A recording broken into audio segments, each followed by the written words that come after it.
Hey, I'm John Cannell, and today on Preppy Kitchen, we're making a creamy and delicious pecan pie cheesecake. So let's get started. First off, I need 12 crushed graham crackers. That's 1 3/4 cups if you're buying them pre-crushed. You can whiz them in a food processor or just crush them, and it's up to you. Okay.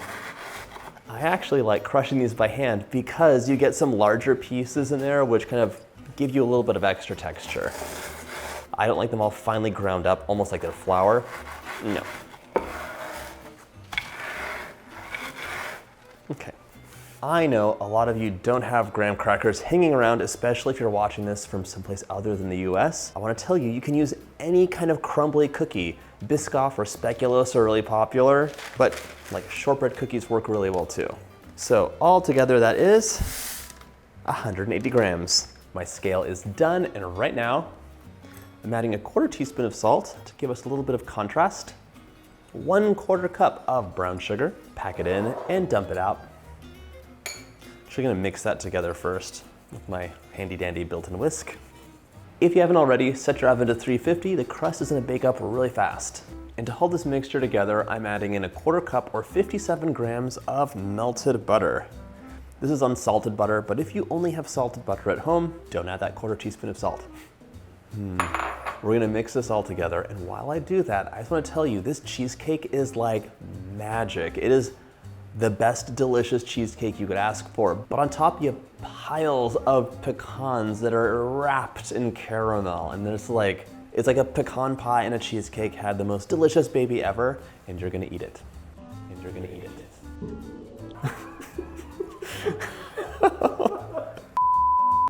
It's like a pecan pie and a cheesecake had a delicious food hybrid that you will enjoy. I'm using my clean hands to mix this together. This is annoying, like you have little clumps of butter, you wanna break them up, just use your fingers, it's totally fine. Especially because the test to see if this is done is to grab a handful and squeeze it. And if it holds together like this, you know it's ready. If it just crumbles, it's not ready. And if you accidentally added a little bit too much of the cracker or cookie, purposefully add in a little bit more butter. Grab a 9-inch springform pan, and by now your oven should be nice and toasty. So we're going to plop this right in. Give it a little shimmy. Now you're gonna use a flat-bottomed glass or a flat-bottomed measuring cup and just press it down. We also want a little bit of a border. You don't have to have crumbs going all the way up. Flatten and maneuver the crumbs where you want them, and then you're gonna get to pressing. These crusts only hold together with a little bit of force, so once the crumbs are where you want them, press, press, press, press, press. Okay. This goes into the oven for 10 minutes. It'll be really fragrant and amazing. While it bakes, we'll make our filling. Into the bowl of your stand mixer, fitted with a paddle attachment, or a big bowl if you're using a hand mixer, I'm adding 3 blocks that are 8 ounces each of room temperature cream cheese. Your cream cheese shouldn't be cold because that is a recipe for lumps, and if you put ice cold things into an oven, it's not gonna bake up nice, especially when it's a cheesecake. You wanna have the most flat, calm, beautiful layer ever on top. We're gonna mix this on medium-low for about a minute just to cream the cream cheese up nice and creamy. Then we'll add in the sugar and the rest of the ingredients. You don't wanna mix this on high because it'll whip a ton of air into the cream cheese, which will lead to cracking and a texture that's not as silky smooth as you'd like. While it's creaming up, I'll measure out 1 cup of granulated sugar. It's 200 grams. All creamed up, I'm adding my sugar in right now, 1 cup.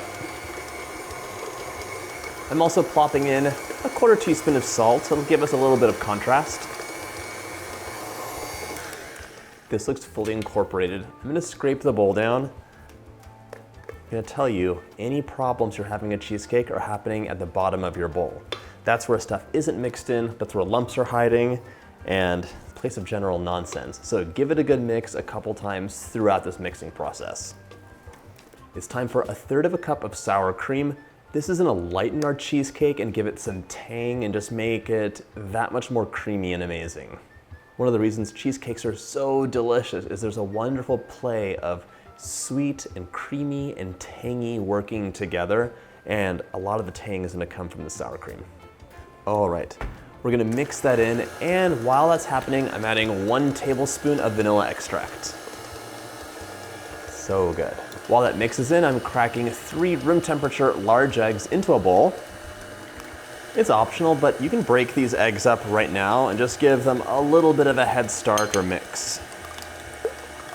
Now pour the eggs in one at a time, or in my case, a little bit in at a time. Let the first bit incorporate, and then it is definitely time for a scrape down because the center of this is like smooth and luscious, but the outside is much stiffer with a lot of like pure white cream cheese and sugar on the bottom.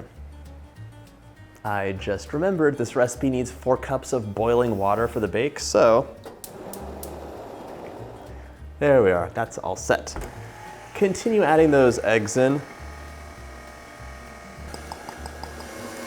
All right, that's mostly mixed in. I'm gonna add 3 tablespoons of flour right now. It'll help stabilize the cake, but you worked so hard to have no lumps, and now you're gonna dump flour in? No. That's not a good idea. So instead, you're gonna gently sift the flour in as it mixes, which is not very easy, but you can sift a little bit in right now. Sift, sift, sift. And now as it mixes, just tap, tap, tap, tap, tap, tap. It's a little bit of work, but so annoying to have these persistent lumps of flour stuck in your cheesecake batter. That's all mixed up nicely, but I will be doing a final scrape and check just to look for any hidden bits.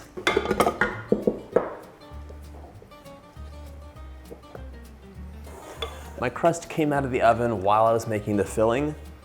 It smells amazing, and it's nice and set because it baked together with that butter. Oh, okay, my water is ready. Nice and boiling. We're gonna get this filled up and get to baking. Pour that smooth, luscious filling into the crust.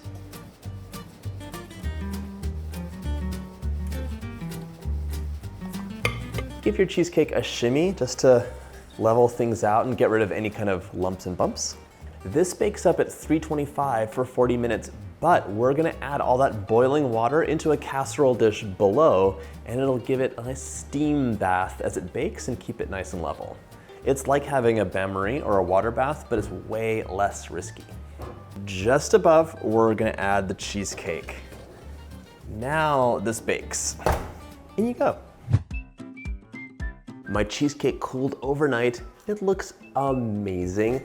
But now we have to make the pecan pie topping. You don't want to do this too far in advance because it'll cool down and harden and it won't look gooey and amazing. So before serving, 2 cups of pecans onto a baking sheet, and this goes into an oven that's nice and hot, about 350.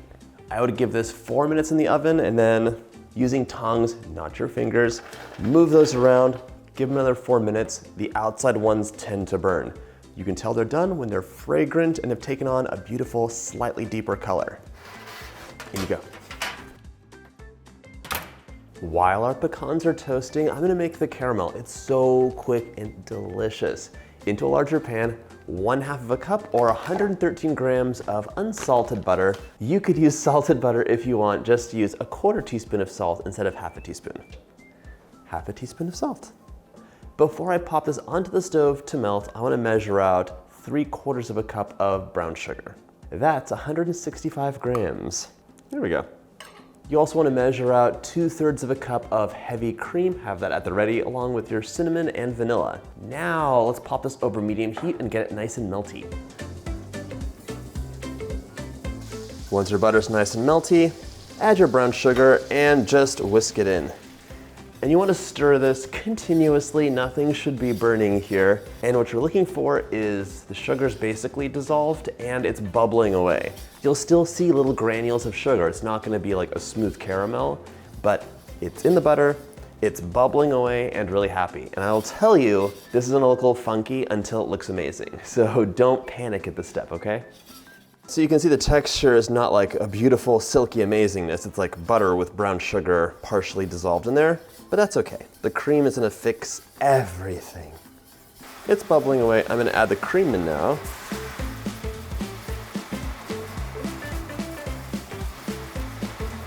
And also adding in the cinnamon. Wow, look at that caramel. Between you and me, this caramel got a little dark and I'm worried it might have gone to like a hard crack stage or something. If you're concerned, I took this off heat, dip it in a spoon, dip that into some cold water, and test with your finger. Perfect. If your caramel hardened in the cold water, it got too hot, you can use it to make candy or praline or something, but it's not gonna be good for this and you have to start over again. This darkened up, but it's nice and soft, so I know it'll be perfect. I actually love dark caramel too, because it has more of that like complex sugar flavor. While I was making the caramel, my nuts were ready. I took them out of the oven. They are amazing. Dump those right in. Stir those pecans in, and you're gonna cook this for about a minute. Wow, look how amazing this looks. That's great. Remove from heat. If you want to serve this sooner, plop this into a glass bowl or a cold pie dish. Let it cool down so it's almost room temperature, just slightly warm. If you want to serve this in a while, you can leave it in the pan. It'll cool down more slowly. Basically, you don't want to like melt your cheesecake with boiling caramel or burn people's mouths, but it shouldn't be completely cold either, because then it'll be a bit thick and too viscous. I transferred my pecan caramel mixture into an empty dish. It's already cooled down 20 degrees in like 1 minute, so it really does make a difference getting it out of that hot pan. Now, grab your cheesecake, grab a cake stand. I want to show you how to unmount this because sometimes it can go wrong and I don't want that to happen to you. First off, grab a sharp knife, this is a palette knife, and you're gonna run it along the edge. If the cheesecake is stuck to the pan and you unlock it, it'll crack that cheesecake wide open. Sure, it's never happened to me before, but just in case, I don't want that to happen to you. Now, open that collar. Oh, that looks so pretty. I love it. Run your knife along the bottom. It usually sticks at the edge just a little bit. And then it's actually sticking in the middle too. So grab a larger knife or opposite spatula, slide it off carefully in one confident motion, center it up, remove the crumbs, and now we're ready to pour our warm, not hot caramel mixture on top. Spread it out and it's ready to cut. Push those pecans with your knife like a bulldozer and slice straight down. That way you'll get a nice clean cut.